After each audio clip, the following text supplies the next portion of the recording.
Today's episode is sponsored by the American Homebrewers Association. Become a part of the U.S.'s largest community of homebrewers for just $48 a year by going to unitedwedrink.com/AHA.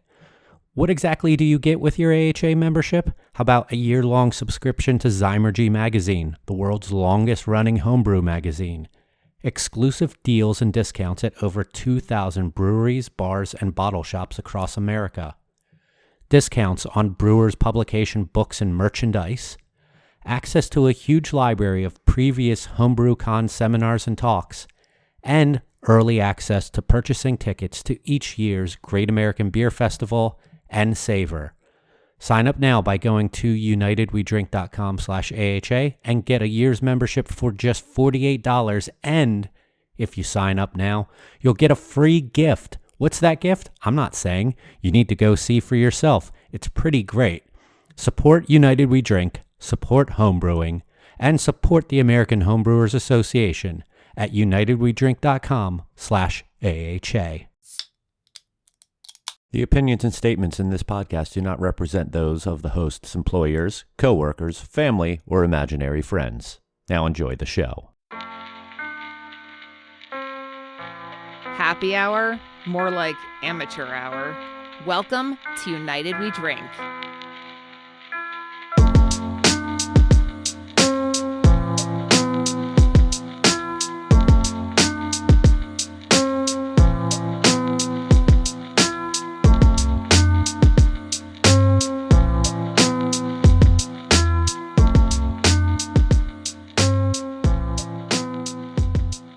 Hello, everyone, and welcome back to the show. And that's it. I forgot to write this part of the intro. Welcome to United We Drink, right here on unitedwedrink.com, as well as Apple Podcasts, Spotify, Stitcher, Google Podcasts, Amazon Music, and wherever fine podcasts are found. My name is Mike Urevich, and I'm sure that another unflattering picture of me while recording will be posted on Twitter by my co-host.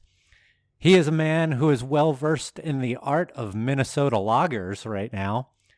It's Joel Codner. Thank you. I had quite the crash course today. Shout out to our friend Tim at the Bitter Units podcast. He sent both of us a nice box of Minnesota goodies. I had two Pilsners and a Dortmunder today. All were just stellar. I mean, fantastic beers. Yeah, my box is waiting for me in the walk-in cooler at the brewery. I have not been able to have any yet because I am just now getting over COVID. Well, glad to see you up and about and feeling better. Yeah, it's just my luck that I tested positive the day before I was supposed to get my first shot of the vaccine. And I had a mild case, but even for a mild case, there were some days that really sucked. I had a little bit of a cough, and there were a couple days that I had a fever and some chills and some sweating and whatnot. But and apologies for a little cough every now and then on the show. Still, finally, that is starting to dissipate. It's been almost 3 weeks that this kept me out of commission, and I'm going back to work for my first day back to work tomorrow, and I'm really fucking happy about that. And do you think like you're walking back into a storm, or are they handling it without you? I don't know. I've had some communications with I've had a good bit of communications with my boss because I kept on doing all the social during that time and was doing some other stuff here and there, some design work. And I communicated with one of my other coworkers a little bit, and there were some tough days and there were some better days, but I guess I'll see what this week holds for me walking back into things. I know that it's going to be freaking like hot as balls because this last couple weeks it has gotten stupid hot here in South Florida. So we'll see. Yeah, definitely. That heat and humidity is just ramping up like crazy. I mean, we did a little, 10 or 15-minute dog walk a little while ago, and it was brutal. Yeah, I took the dog for a walk this morning, and that was at like 8:30 in the morning. And it was already getting pretty warm, and I think it topped out around 90 here in West Palm today. Holy So shit. yeah, no fun. Not looking forward to that. I'm gonna talk a little bit more about summer in my last call, so I don't want to get too in depth into that. But how have you been, Joel? I know that we've texted a little bit through this, but how's the last few weeks been treating you? Everything's been cool. I mean, I had a little COVID scare myself, but I did get the rapid test, which everyone tells me is not very accurate, but it was a negative, thankfully. Hope if it was correct. And I had like a little 48-hour thing that just came and went. It was pretty weird. I mean, I'm still a little sniffly here and there, but other than that, I mean, it was weird. Like, it wrecked me for 2 days, and then I was back at it on Friday. That's good. You drinking anything while you're recording this, or are you all lagered out for the day? Lagered out for the moment. I feel like if I really get into some more alcohol of any kind today, I'm just going to be wrecked for the night, and I really don't want to be. I'm just sticking with my flavored polar seltzer here's polar seltzers here.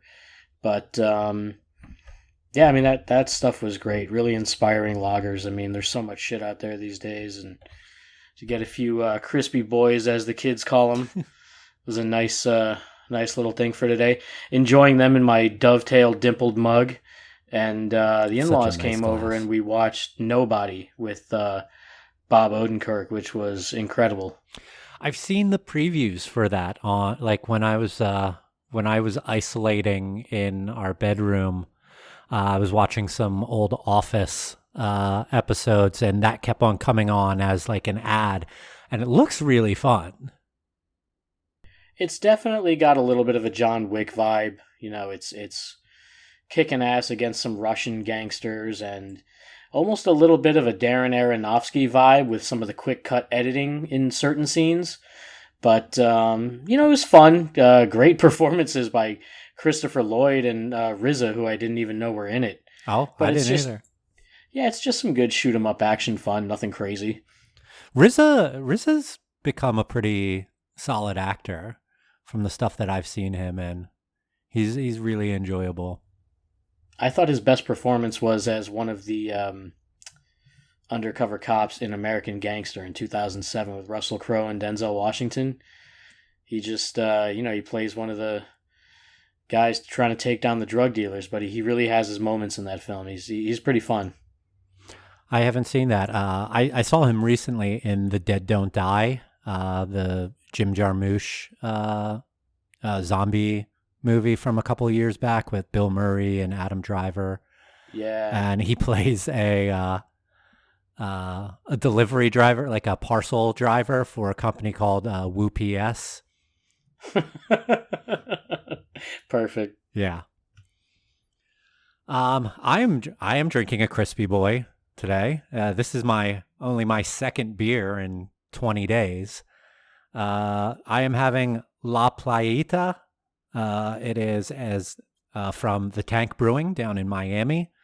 Hop accentuated pills. Very nice. Like almost German style Pilsner. Nice little hop bite there. Super crisp. Super refreshing. And found it at one of not my normal Publix, but the other one that's not too far away from me. Yeah, it sounds good. We got to meet those guys at that collaboration we did like a year and a half ago or whatever it was in Wynwood. And I Yeah. know they're doing some good things. It seems like there's a little buzz about them. And I know they're into like QC and shit like that. It's not just another hype brewery. And I was honestly surprised to see them on the label for the Farmhouse as Fuck Saint Somewhere 37 Brewery collab. I grabbed a bottle at Total Wine, Oh. and they're on the label with some good company. Our friends at Off Color, Odd Breed, a lot of Green Bench, a lot of great breweries on that label. And I saw them in there. I was like, oh shit. I didn't even know that was a beer. I haven't seen anything about that. Oh yeah. I'll have to search that one out. Yeah, and it's going to hold up, and thankfully there's plenty of it to go around. Nice. I think that one will last a while. It's kind of sad that I'm like, yes, I'm glad that this isn't going to sell super fast. So I know that I'm going to get it. Yeah. I mean, I haven't seen really much posting from Saint Somewhere. I mean, they've never been big on posting anyway, but even since Bob stepped away from the company, but hell, I'm up for having a saison that was made with a bunch of people who, like, I assume that this is like hey, we respect where you came from, like, kind of showing homage to really an OG in farmhouse brewing in the United States, and one of them, and it's here in Florida. Yeah, so criminally underrated, but at the same time, when you talk to fellow brewers and people who I'm sure you and I mutually respect, they know Bob's the real deal and respect the shit out of him and what he does. And last time I was at Jupiter Beer Fest a couple years ago, I mean, he was easily pouring the best shit in the whole festival. I mean, really, really fantastic stuff. Last Jupiter Beer Festival that I was at, when working for Copper Point, we were right next to Bob and Saint Somewhere, and he had a bottle of one of his newest beers, and it was an all white label, and then just on the side had everything that he's legally required to have on the label. He got TTB approval for it, and it was delicious saison. And I mean, Lectio Divina is probably one of the early saisons that I even recall having. Yeah, man, that goes back like a decade when I did By the Glass show. Shout out to Ed Roberts and R.I.P. George Rodriguez, producer of the Neil Rogers Show, who was running that radio show back in the day. The host, Brett, opened a bottle of Lectio Divina, and like the cork just blasted off and hit the ceiling. But it was so good. A friend of ours, a mutual friend of ours, John, was at my house. He was opening a bottle of a Saint Somewhere beer, like some special release. I think it was one that they did with Red Light in Orlando. And he was looking down at the cage as he was like undoing it. And I just was like, it felt like slow motion, like, no. And then I put my hand over top of it, and the cork just went boom out. The cage and cork hit my hand, and like, I like to say that I saved his life that day, but I definitely saved him from an eye injury or just straight humiliation or something like that. It's amazing we don't see more eye patches in the brewing industry. At least ironic. At the very least, with the beards and the plaid shirts and everything, that someone would just start rocking eye patches for fashion and it would become a trend. That's very true. It's like the next beard. So, sticking to talking about Florida and breweries, we came across this article on Good Beer Hunting yesterday. Was it you who sent it out? Or was it Ed that sent it out? It was me. I just happened to notice it in my timeline, and man, strange days. And rather than do it in our, Slack channel or whatever, I figured I'd share it with Ed too, because, we all go back with that brewery. And well, we didn't even say who it is. I know. I'm leading up to it. Okay.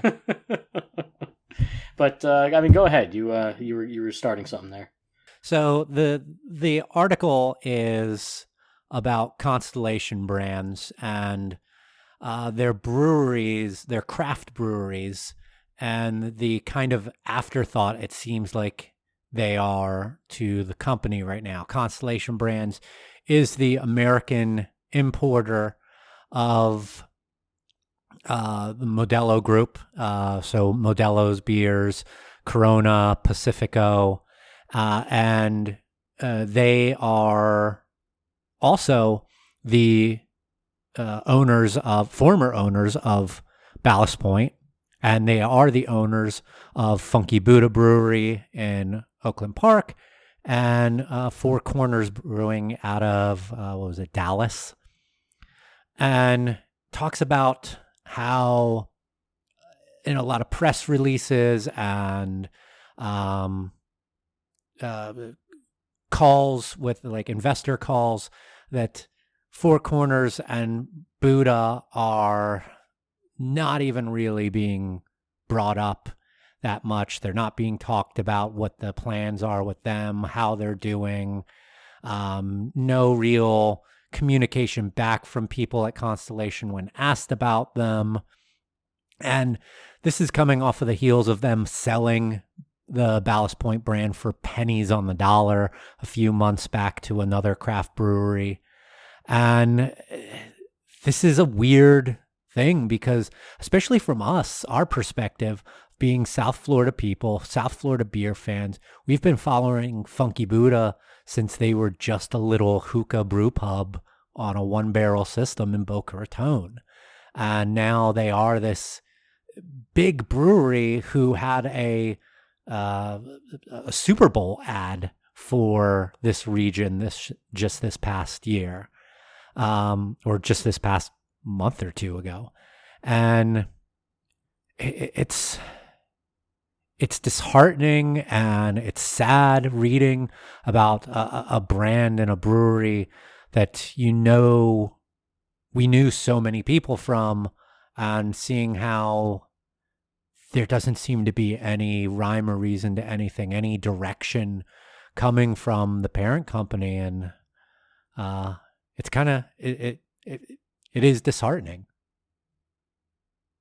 Well, when you consider I hate to use the word journey, but, everything we've witnessed over the past decade from them, it feels almost like watching a stock rise and peak and then kind of, now I think we're in the dip a little bit. What really surprised me about the article was some of the production numbers they mentioned, which I don't have in front of me, but, I think the article sort of insinuated that there were bigger expectations as far as output, and seems like it didn't really get there, and in some instances down a little bit, which I just thought was surprising. From an insider perspective, and like I said, from knowing them for so long, it's weird to see the rise and then this, what I guess the article implies is kind of a stagnation, if not a drop.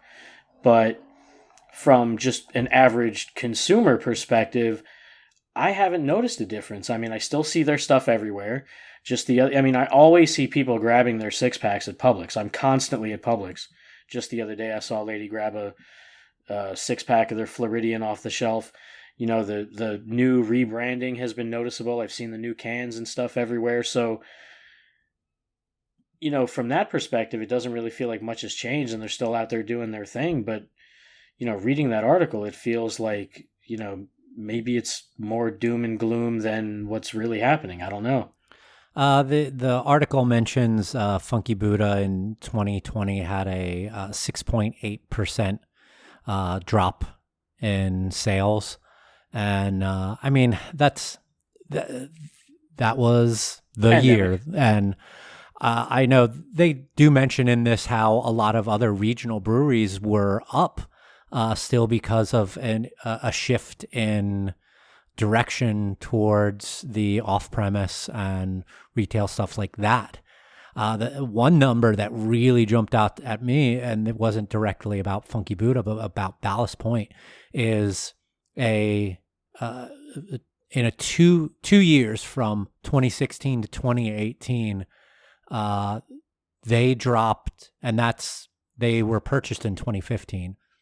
They dropped 110,000 barrels in production in those 2 years. under Constellation. 110,000 barrels down. Holy fuck. That's bonkers. I mean, I would imagine that is more production than thousands of breweries combined. Yeah. It's probably more than all of the breweries in Florida, not including like Yingling, Anheuser-Busch, and like Cigar City. And probably including Buddha. And at their peak, I mean, we were really seeing their shit everywhere. I mean, they hit Florida just sculpin for days everywhere. And maybe the timing of it all with the increase in saturation wasn't very helpful. I mean, I remember wanting to grab some sculpin plenty of times, and, you know, the date code was just, it might as well have been written in fucking Sanskrit. I remember, I feel like they were one of the first breweries that I saw using the boxes for their 6-packs of cans. Yeah. And seeing them in Total Wine, like really had that billboard effect when you saw them all next to one another. You saw every variety of Sculpin and Big Eye and all those other brands just right next to each other, and it was like, wow, those look so cool. It didn't get me into buying very many of them because, like you said, a lot of times you had some old stuff in there. But man, I remember searching out for Sea Monster and Victory at Sea. Like Victory at Sea was like, for me, as a person at that time who didn't like coffee beers, like that was a coffee beer that I loved and adored. And then they started doing all these different variations of that beer. And it's crazy to see the decline that brand had. And yeah, maybe for Buddha, we're not seeing too much of what this article is talking about because we are in that market. I mean, I was just at a little independent grocery store today, and they had Vibin, they had Hop Gun, they had the regular variety pack of seltzers, but then they had big holes where Floridian would be and where the new tropical flavor of seltzers would be. So like they sold out of those and are waiting to be replenished on them. Like that's 5 SKUs that I just said there that they still have in that little shop. My local Publixes both have Hop Gun and Floridian and the regular seltzer packs in them.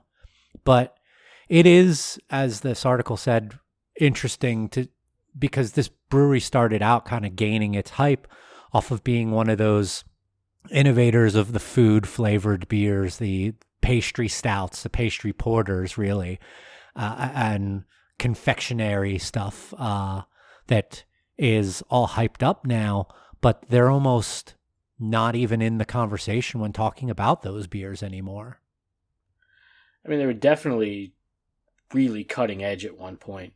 And I remember a couple of months ago seeing Maple Bacon Coffee Porter 4-packs at my Publix. And I just stood there for a minute and smiled, like, what a world. You know, I remember vividly being in that lounge, looking at the line for that beer, going, yep, fuck that, I'll have a PD Porter. And the hype around it, and, you know, the rate beer ratings and the beer advocate ratings and all the craziness surrounding it, and it just took off like a rocket. And I thought it was just the kind of, I don't know the word, like maybe a juxtaposition or whatever you want to call it, of thinking of back then and then seeing it on a grocery store shelf. I thought it was pretty cool. It is really, when you think about it, it's like almost like as a band playing an arena for the first time or a stadium show and being like, holy fuck, we made it. Like, especially if that's something that you strived for, to see. I remember it was one of the first days or weeks or something when that beer was first put on at the lounge.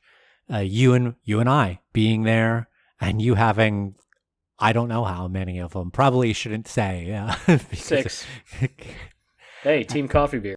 And that beer was something else at that point, and they kept on making beers that were something else. And now it is a little strange to not really hear them. And that beer won a gold medal at World Beer Cup back in 2016, I think it was. I think that was when we were in Philly. Like, that beer has accolades. It has something to hold itself up on, and it's so strange how almost they aren't looked at in that same conversation anymore. And I'm sure that Ryan and people like that are probably fine with it because they are seeing the growth and the evolution of the company. I know Ryan's very hyped on, Ryan Sense, the founder, very hyped on their seltzer lines. The few times that I ever go on Facebook, I feel like are also times that Ryan rarely goes on Facebook, and he's talking about his seltzers, and he's asking people for, like, do you have flavor combinations that you like? We're playing around with a bunch of different flavor combinations. We'd love to hear your input. And to see it, that he's excited about stuff like that and still excited about the business is awesome. If that's what he sees his company as heading towards, then awesome that he gets to drive it in that direction that he wants to go in.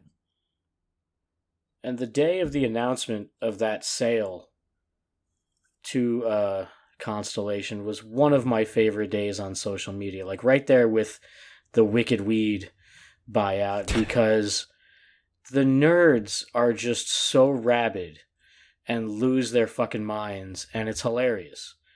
And there's always the nothing's going to change statement that everyone puts out, and a lot of people are cynical and don't believe that, and some breweries do, some breweries don't. If anything, look at it as a chance to pool more resources and increase your quality control and source better ingredients at a better cost. I just, there's too much of this like sellout talk that goes on when this happens. And unfortunately, when breweries sell, they get written off by a big segment of the fan base because there's just that sellout thing, and it bothers the shit out of me because so many people get indoctrinated into that mindset. And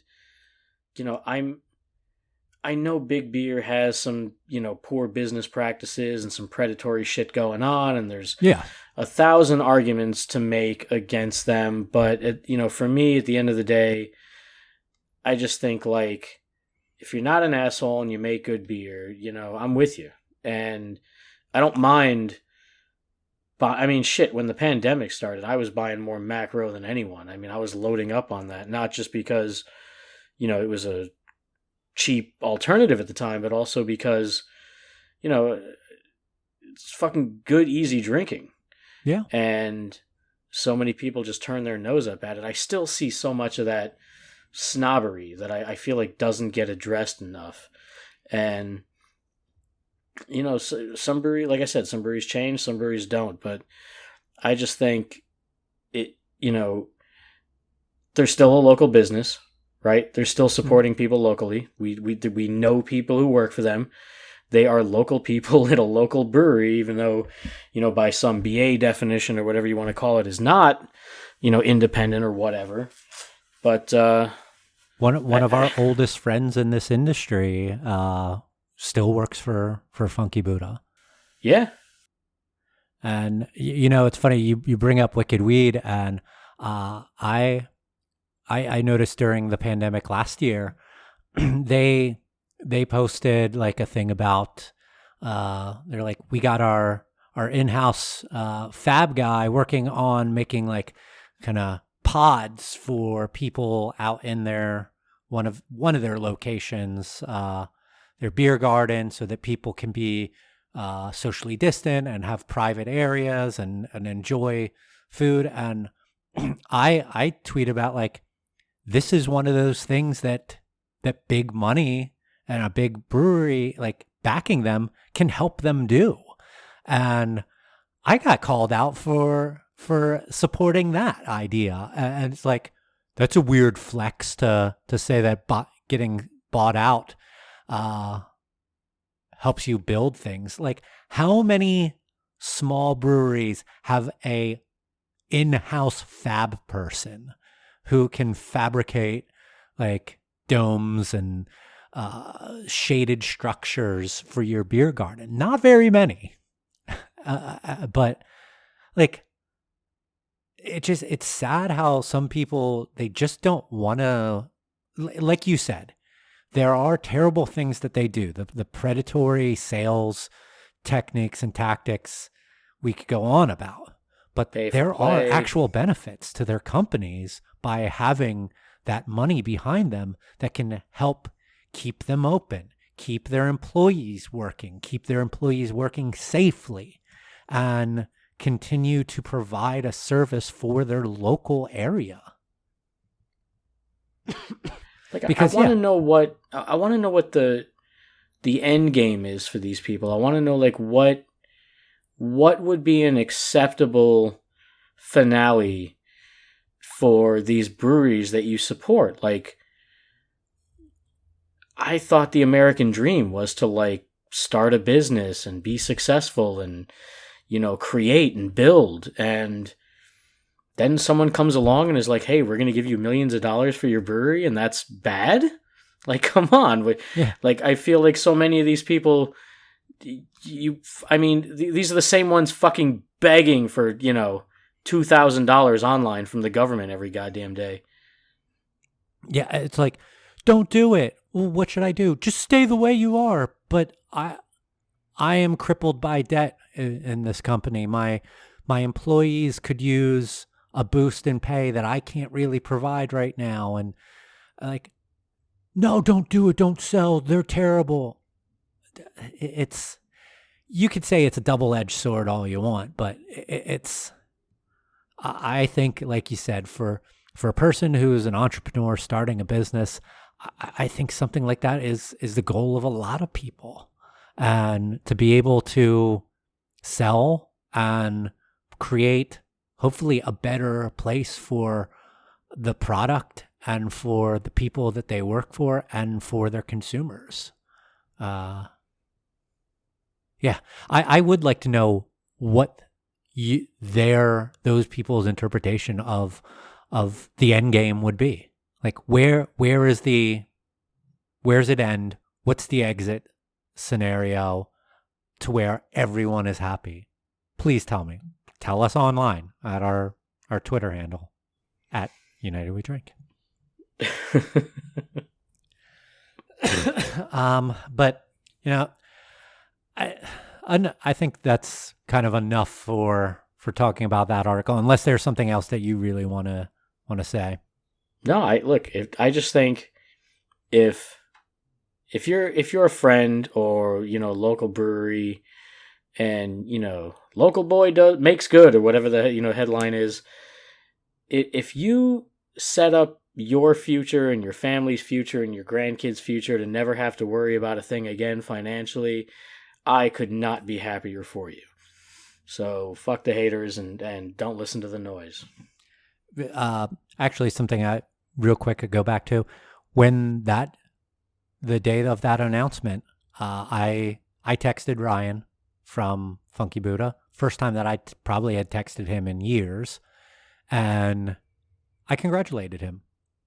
And he was like, thanks, man. I really appreciate it. And it's, yeah, I mean, the dude's probably set for life. His family's probably set for life. And I'm happy for him and his family. Cheers to that. So right before we started recording, we didn't really have a main topic to talk about because this was kind of thrown together, this idea of recording last night. So I just came up with some rapid fire topics that I'm going to throw at Joel, and we're going to get his opinion on. I was hoping that he'd be a little bit more inebriated so that we could get more fire out of him, because these are fire topics. These are topics that come up all the time on Twitter, on beer Twitter.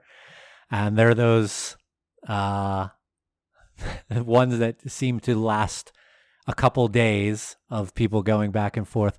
Because I don't know if we really ever got into our real feelings on the show about some of these topics. And I just think it would be fun to hear Joel give his opinions on them. So without further ado, Joel, kids in tap rooms. Well-behaved kids controlled by their parents, yes. And any limit on how long they should be there? I mean, it does feel a little weird when it's nighttime. It does feel a little weird. And this is coming from being on the other side of the bar serving people and just being another customer watching behavior go down. So at night it starts to feel a little weird. Like maybe you should get the kids home. I know all different circumstances are different and everything, but like I genuinely get concerned about parents over consuming and then driving their kids home. You know, I've unfortunately seen it. But you know, like our buddy Jeremy Danner says, you know, breweries are communal places, and it's where folks of all shapes and sizes and everything come together. And I think a lot of breweries out there do a great job of providing a good experience, not only for parents, but the kids who come along, and offer them, you know, juices or soda options. And you know, it like my kids love getting stuff off the food trucks, and they used to always ask to go to the breweries, you know, back before all this bullshit. And, you know, I think they need to be well behaved. I mean, I've been on the other side of the bar and had to tell certain parents, like, hey, you really got to get your kids in order here. But, you know, I think if they're well behaved and, you know, like I said, the hours, you know, the nighttime thing weirds me out a little bit, but as long as everyone's well behaved and doing the right thing, I say it's totally fine. I remember having to go. Sorry, what? I remember having to go through camera footage of a shift of yours because a complaint that we got at a previous brewery that you and I worked for, that you were being impolite to them because of their kids, and like going through the footage and being like, these kids are fucking out of control. And well, I actually brought this up yesterday on Twitter because Libby Kreider of Second Shift, shout out, you know, we love Libby. She was railing on some customer who like just behaved really poorly and shit, and insisted, she's like, sorry, but like I have my staff's back no matter what. And I loved that. And I said, I didn't tell her this story, but I said like, yeah, I once had to wait like 45 minutes for my boss and shit to confirm video footage before believing my side of the story, which, you know, having this much of a you know, distance from it at this point, like, it fucking probably bothers me now more than, you know, it did back then, because I really did not get the benefit of the doubt. I mean, these fucking kids came in and like we had just, you know, put out, I don't know how many hundreds of coasters on all the tables as part of setting up for the day. And these fucking kids were like the first ones in and grabbed every single coaster from every single table, started throwing them like ninja stars. They took down the fucking giant Jenga and started like building a wall to climb over. I mean, they were out of control. And finally, I was just like, when they were throwing the Jenga blocks too.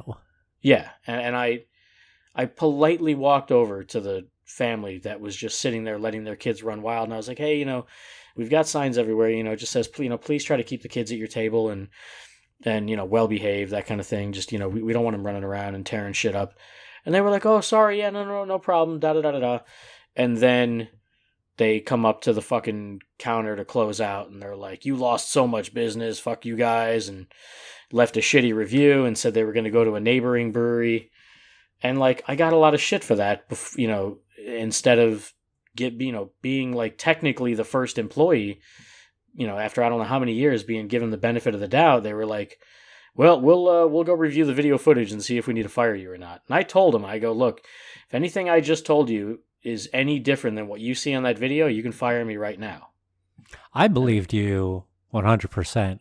I just wanted to see how bad it was when I was looking at the footage.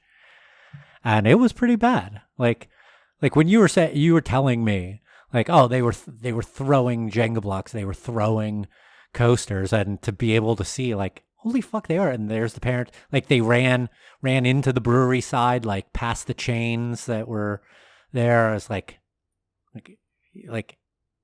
this is just as bad, if not worse, than what I thought it was. We witnessed so much misbehavior from adults to old people. I mean, I couldn't get through one tour without these grandparents, like, going, oh my God, so-and-so had their baby, and, like, showing photos on their phone, like, right in the middle of me talking about counter pressure fills or some shit. Like a lot of rude interruption and everything. I mean, that's, I guess, to be expected in South Florida, but I mean, I've witnessed so much horrible behavior. So it's funny to me when the child thing comes up, because I've seen probably more adults misbehaving than children, for sure. Oh, yeah.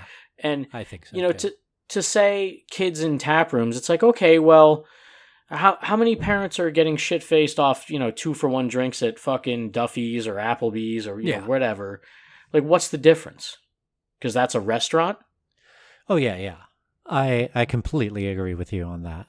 And I for one, I think that I like the way that Jeremy looks at it. I like the way that you look at it. I think of it as a potential for a learning experience for the kids to learn about, like, one, just behavior in public, and two, about beer and being responsible around something like that and in that setting. And I hope that with any future child that I may have, that I can hopefully instill curiosity in this, to which they ask questions and they want to know more, and I can teach them about it, and that they will understand behavior in public spaces and things like that. I do think that there should probably be a time limit on this. This is also probably a good idea for anybody who wants to patron a potential future brewery of Joel and I's, to understand what some of our rules and regulations are going to be. Sticking close to the topic of kids, dogs.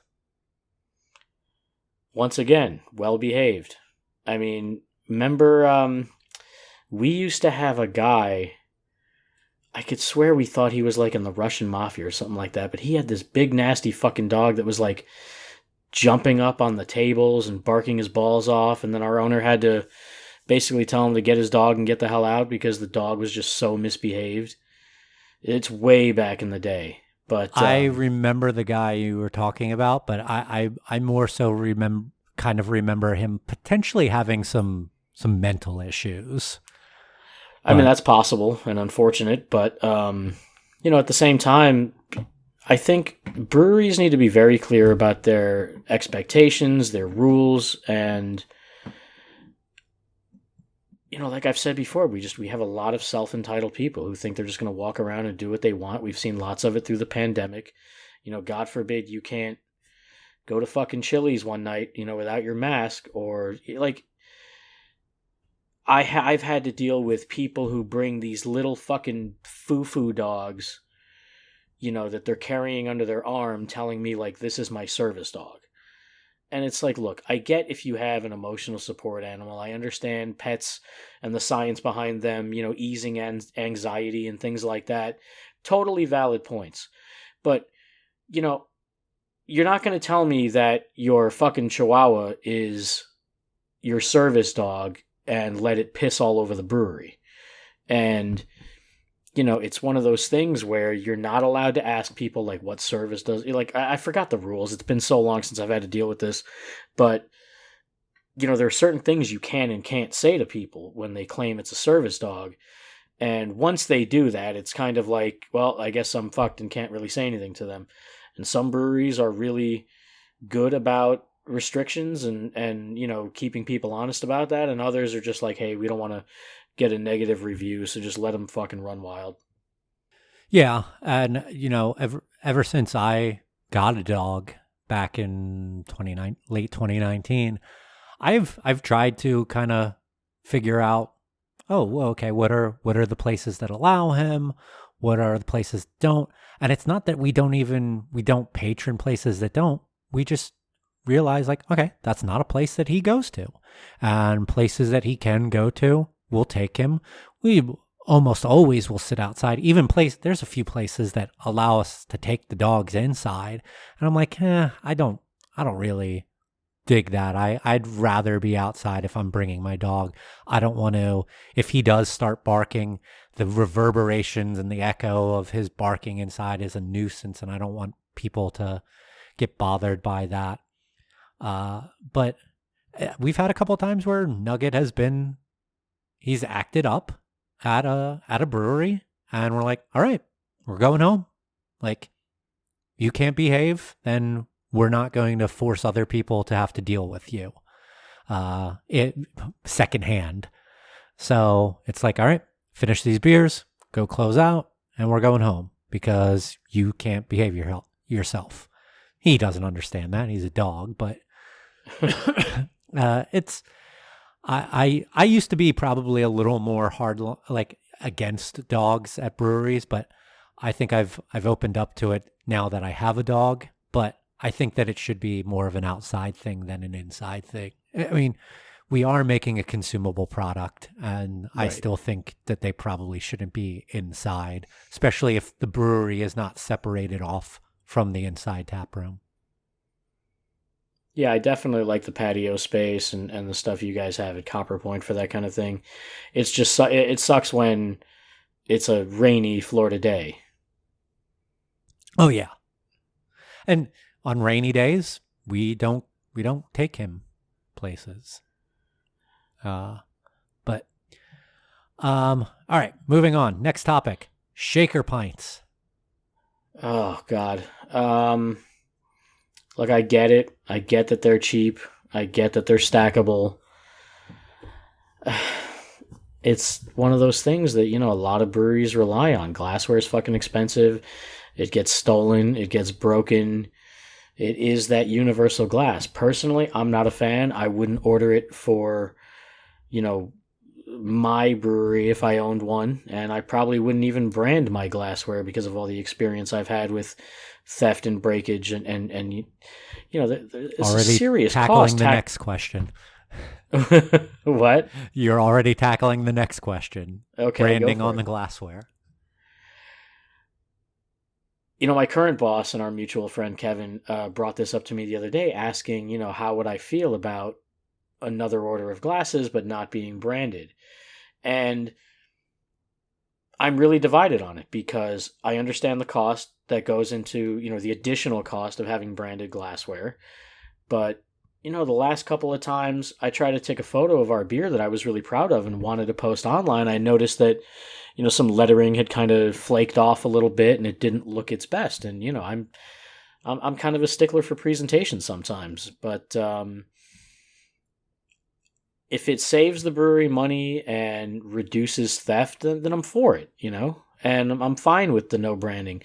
It definitely, I'm always thinking of trying to get people excited, and it's nice to see someone posting your logoed glass from your tap room or wherever online and, seeing that notoriety. But, there's also geotagging, there's also username tagging, there's ways to let people know where you are and what you're drinking without having the additional cost of a logo on your glassware. So I'm divided on it, but I lean toward not bothering with it.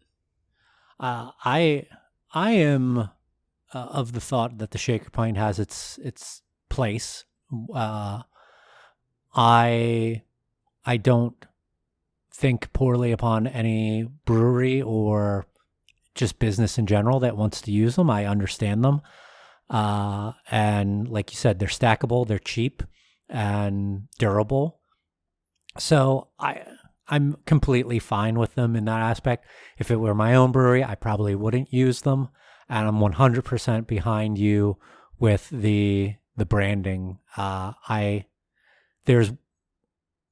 are ways that people can portray where they're at in their posts without it actually having your logo on the glassware, because it really, I think it can be more presentable a lot of times. I mean, there's some cool glassware that has really intricate designs, like fully printed like designs all over them, but you can't see the fucking beer in the glass and on some of these things. And it's like, I want to see the beer, not the design that's on the glass. And by taking those logos and those designs off the glass, you can see it. And I might be coming from a minority view on this from like a photography or just visual standpoint, but I'd much rather see the beer presented in a nice looking glass that I can see than crazy designs or a big logo obscuring the view of what is actually in the glass. Because really, isn't that what you're trying to convey, is what's in your glass, not the glass?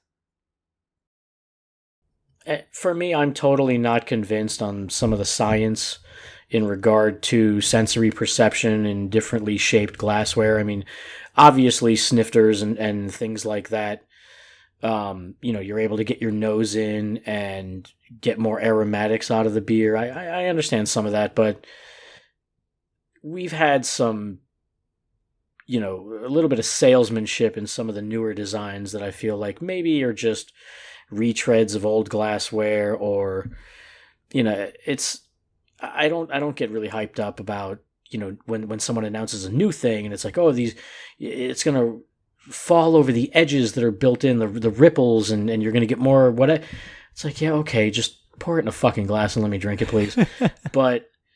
And I remember glassware being a really big deal as craft beer was blowing up. Like, people really tried to push the Spiegelau stuff and the Garrett Oliver Saison glass, and like some of these things are really pretty and stuff. I remember you used to hate Tekus, yeah, like with a passion.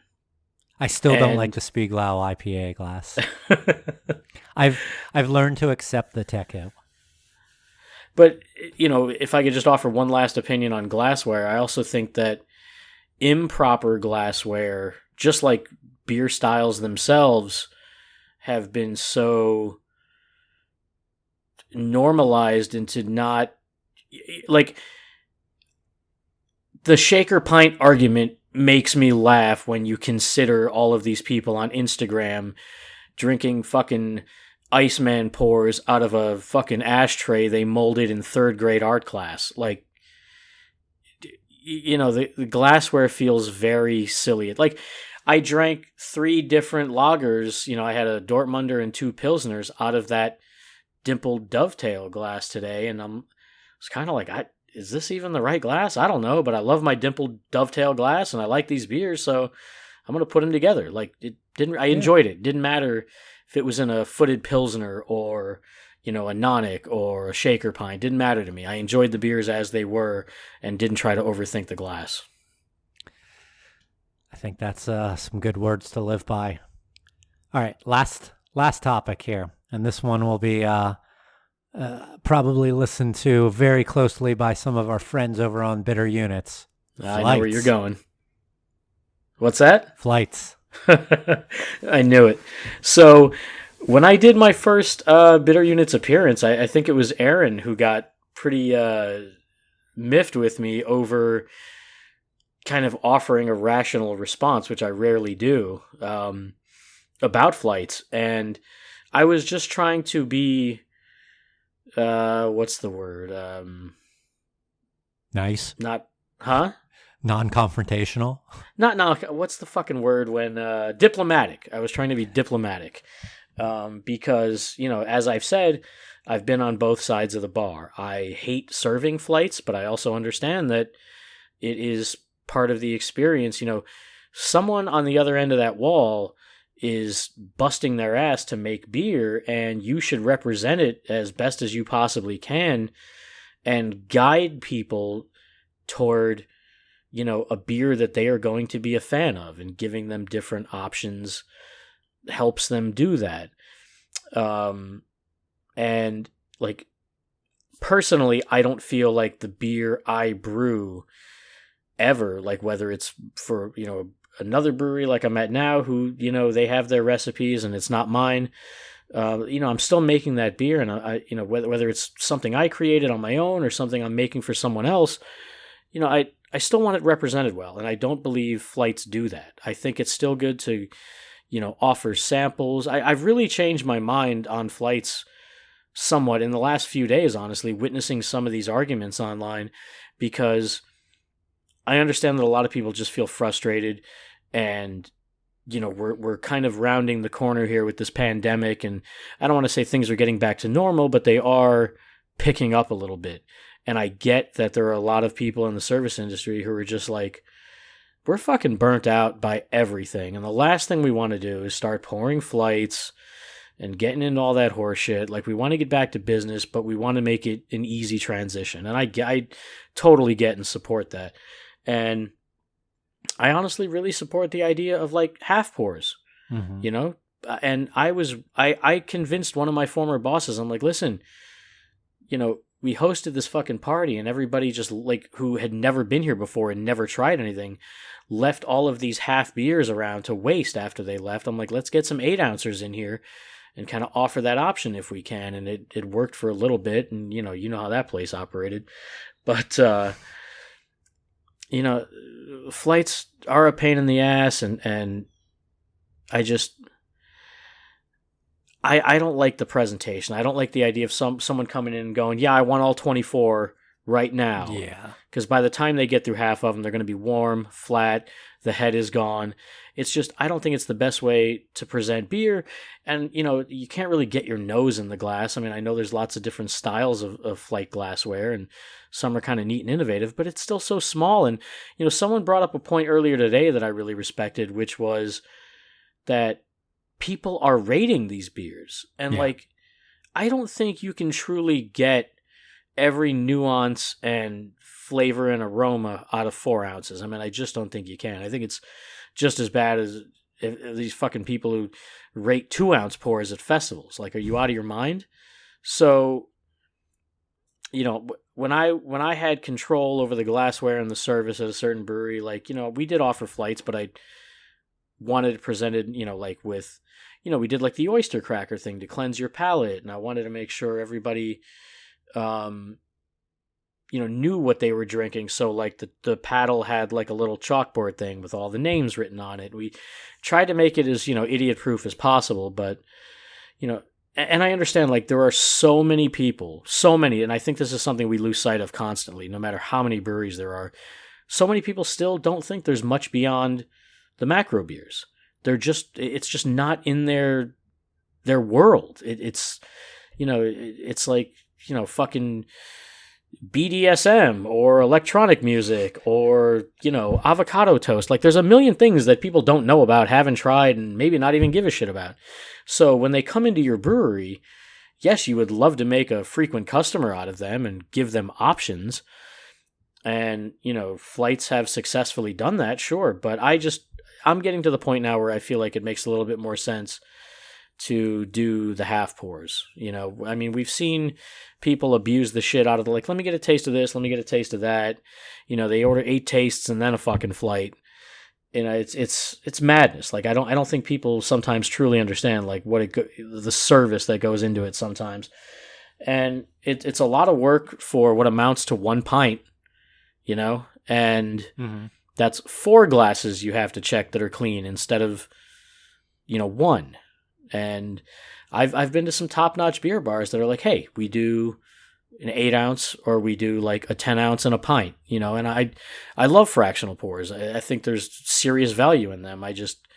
Flights just don't feel like the right approach to me, at least in this era right now. And, talking about the 4 glasses instead of one, when it's like adds up to a pint, like that's 3 extra glasses that a human, if they're hand washing the glasses, has to clean, or 3 extra spaces that might take up in your dishwasher rack that don't need to be in there, and you can utilize your space in your dishwasher easier.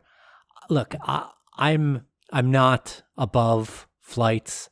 I still order them every once in a while. There was a brewery that newer brewery that opened up near here a few months back. First time went in there, I ordered a flight because there were a few things that I wanted to try, but I didn't let them sit for a long time. And then I ordered a beer after that, one of the ones from the flight. But I am more inclined to like the half pints or half pours, 8-ounce pours. It's one thing that I loved at a few breweries that I've been to is, especially, I just love the look of the little 8-ounce Nonics. Like, Oh, yeah. they're so cool looking to me. They're like, if we ever open up a thing and we do 8-ounce pours, that's the glass that I want for the 8-ounce pours. Almost every beer looks cool in them too. But yeah, I don't want to be one of those people that's just like, man up and be a man and drink a whole beer. I get that some people don't want to do that, and that's where I think like the 8-ounce pour is a great option for things like that. I'm still going to probably order a flight here and there depending on the place and depending on what's on tap, because if there is a number of things that I really want to try before settling on that beer that I really want to have a whole pour of, I'll do that and then have that next beer. But as a whole, I do like the half pours better. And you also have to remember that you started in this business like me behind the bar, and we understand everything that goes into the service aspect of it. So I think there's a psychological aspect that some people don't consider, which is, it's like, oh, we had a flight and yeah, I enjoyed it and maybe I'll rate it well. And this was a good experience overall, da da da da da. But, we're also going to go to 3 other breweries today, so I'm not going to have a point. Like when you mentioned having a flight and then ordering a full pour, like, I know that's you supporting and, finding what you like and then getting a full pour. But there's a lot of people who are just like, I'm gonna drink half of these 4-ouncers and then fuck off, and maybe I'll come back, maybe I won't. Like, some people are like, yeah, we just had 4 beers, and it's like, well, no, you didn't. You had 1 beer in 4 different flavors. But I think kind of psychologically, it's almost a parfait of a pint. It almost feels like laborious in some aspect. Like, hey, we just tried 4 things. Like, did we really want another? It's like when you fill up on bread at a fucking restaurant, you're like, well, now I'm not gonna order as much entree and dessert as I thought I wanted. So I just think 8 ounces or more is enough to give you a full experience of what a beer is, and it's still half a beer. When I see some breweries, people on like Instagram love to do that photo of like, we ordered one of everything, and there's like 6 and it's like, look, if you got a bunch of people with you, and obviously kind of pre-pandemic, have you seen the Russian River flight? Oh yeah, it's nuts. Yeah, but it also bothers me, like, can't you ease into it? Like, if you would come into my brewery and be like, okay, I want one of everything. I'm like, okay, that's 20 beers. Let us ease you into it.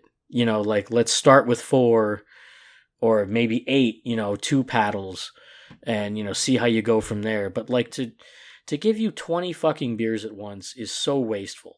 But everybody's got to have that Instagram shot. And I mean, it bothers me. Like, I don't feel like you're getting the right experience. And look, I always try to, just drink what you like and enjoy it how you want and all that shit. But, you got to take brewer intent into account here at some point. And to me, like, I don't intend for what I brew to be enjoyed in such small quantities where you're not really getting the full experience. Yeah. 100%. All right. So that does it for my rapid fire questions. They weren't very rapid, but they were I'm going to have to fired come in up there. with some for you next time. Yeah, I'm for it. It's funny. We were talking about doing a quick little show, and here we are over an hour. And but I think that gives us enough to head into last calls, the point in the show where we give each other unspecified amount of time to just voice our opinion on something unopposed, unobjected. And Joel, you got a last call? I do. All right. I was going to talk about some behavior I've been witnessing on Twitter lately, but I don't want to finish on a negative note here. So, what I will say is MindMed, baby. My psychedelic biotech stock that I've been into since September is finally getting uplisted to the NASDAQ. It was up like 60% on Friday. Blew the fuck up. It'll be on the NASDAQ Tuesday, which means it's going to go wild. I mean, shit, by the time you heard this, Thursday, I might already be on an island somewhere. But, no, it's an exciting time. It's great to be seeing psychedelics as medicine being accepted mainstream, because I know what it's done for me. And to see it pay off financially for so many people is also very heartwarming. I know when I read through a lot of comments and threads, whether it's Twitter or Reddit, and looking at some of these stock symbols, I see a lot of people giving their kind of anecdotal blessing to it. Like, this saved my depression, or this, totally, I quit opioids, or whatever it is. And this is why I got into it, because I believe in it. And I've never invested in anything in my life before this, but it was that, like, could have invested in Tesla or fucking Bitcoin or 1,000 other things and probably be doing a lot better, but I don't trust any of that shit. But this I do. And it's a pretty exciting time. I'm happy for so many people who are doing well because of it, both medicinally and financially. So cheers to everyone in the Shroom Boom, and good luck this week. It's going to be fun. I know we say not opposed and we don't talk about, but one thing I always remember, even though I'm not super into the stock thing, Warren Buffett, who's probably one of the greatest stock investors of all time, said, invest in things that you believe in. And you seem to be doing exactly that. I mentioned earlier that I was going to talk a little bit more about summer for my last call. It's getting hot. It's getting humid down here. It's getting fucking gross. So it's time to start thinking about what are going to be the summer drinks for me this year. I've on many occasions said that the Tom Collins is my summer drink of the year. I still am always going to have a good number of Tom Collinses during a summer, but I'm really looking forward to adding in New Belgium's Dominga potentially to my summer drinking repertoire this season. I've been seeing a lot of people talking about this beer. There's a lot of excitement around this beer, this mimosa style sour coming out from New Belgium. I am really excited to go and pick up a 6-pack of this and give it a try.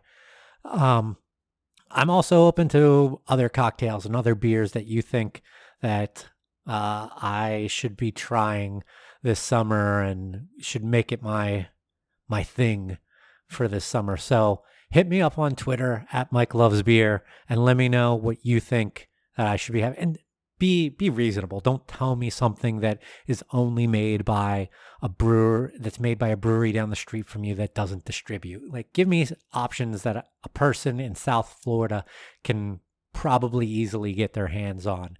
Cocktails, beers, hell, even wines. I like Sauvignon Blancs. So hit me up. Tell me. I want to make this a good summer of good drinks. A lot of spreets in the canned cocktail section. Oh, really? Oh, yeah. I've seen them advertised on TV, too. I'll have to look out for that. I haven't really had any of the canned I had like one, and I can't remember which one it was.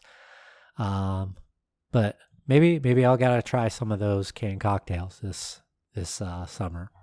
Oh, and I did pick up a 4-pack of the Guinness Cold Brew Nitro you recommended. Oh, so good. Have you had it yet? No, I brought it home and I left it on the counter. I was doing 1,000 things today. It was so fucking hot. I didn't feel like a dark beer, but I did enjoy seeing it at my Publix and did grab a 4-pack. So I'll get into it this week. Have it with dessert or something. It's fucking awesome. Hell yeah.